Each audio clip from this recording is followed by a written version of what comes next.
میرے واجب الاحترام عزیز سامعین حضرات اور واجب الاحترام ساتھیوں،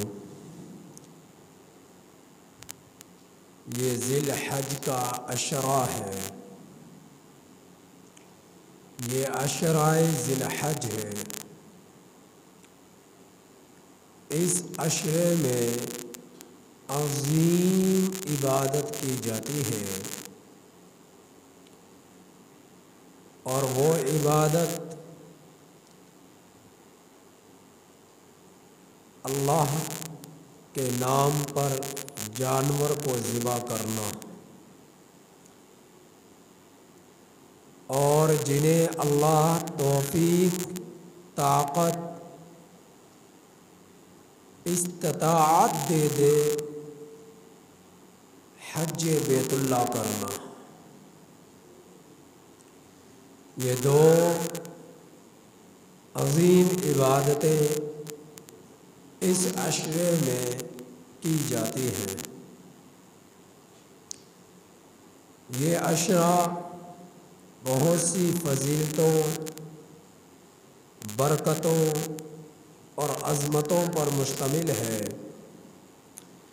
اس پورے عشرے کے ہر دن میں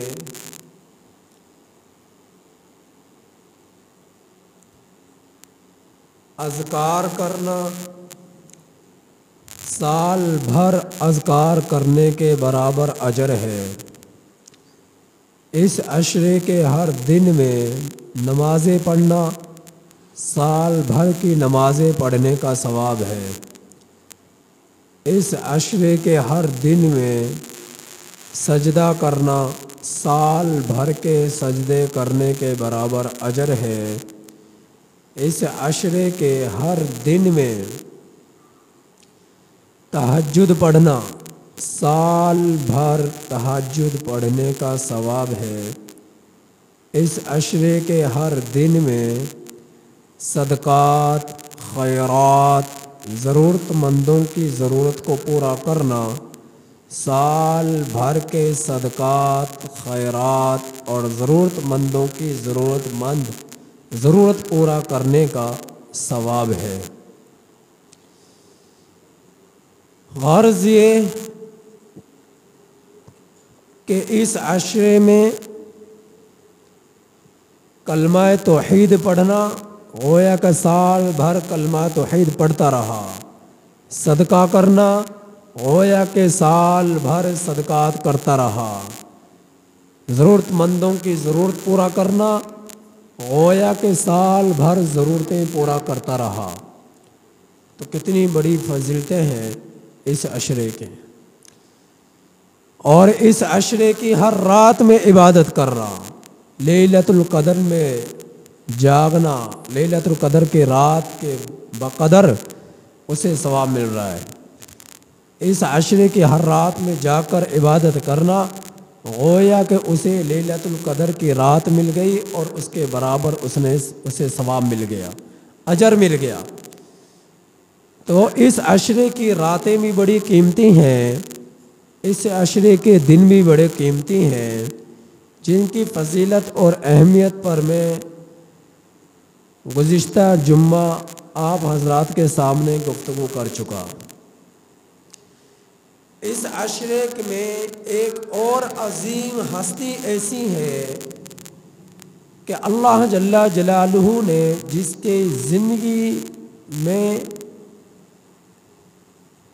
کی زندگی امتحانات سے بھری ہوئی ہے، آزمائش اور ابتلا سے بھری ہوئی ہے۔ اس عشرے میں اس ہستی سے اللہ نے امتحانات لیے، آزمائش لی، ابتلا کیا گیا، اور پوری زندگی ان کی امتحانات میں گزری، آزمائش میں گزری، اور رنج میں گزری۔ اور وہ ہستی کون سی ہے؟ وہ ہستی وہ ہے کہ جسے جد الانبیاء